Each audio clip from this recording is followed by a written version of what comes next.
કોઈપણ જાતની રૂઢિચુસ્ત પદ્ધતિથી અલગ અહીં બાળકોને છૂટ છે પોતાની પસંદગીનું કાર્ય કરવાની. અને ધ્યાન રહે, આ પ્રવૃત્તિઓ પણ બાળ વિકાસ માટે એટલી જ જરૂરી છે. આ સાધનો ખુદ મેડમ મોન્ટેસરી દ્વારા ડિઝાઇન થયા છે, જે જ્ઞાનની સાથે ગમ્મત કરાવે છે.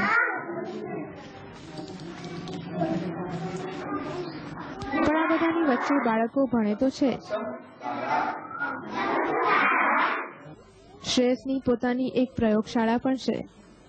બાળકો અહીં વિજ્ઞાનના સિદ્ધાંતોથી વાકેફ થાય છે.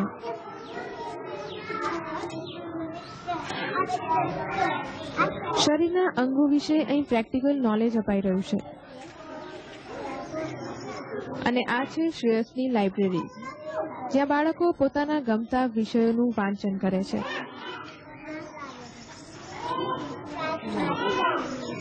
આશ્ચર્ય લાગે છે ને?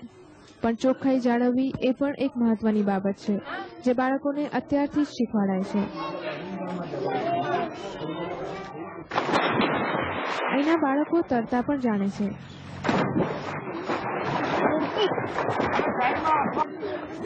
આ સિવાય સમયાંતરે અહીં સાંસ્કૃતિક કાર્યક્રમો પણ યોજાય છે, જેનું આયોજન પણ ખુદ બાળકો જ કરે છે.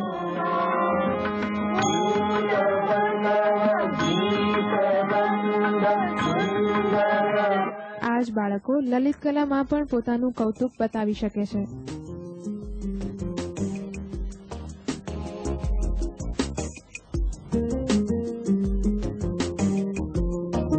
જાણો છો આ લાંબુ ચિત્ર કોના હાથોની કમાલ છે? એ જ નાના ભૂલકાઓની, જે વર્ષો પહેલા આ સંસ્થાના વિદ્યાર્થીઓ રહી ચૂક્યા છે.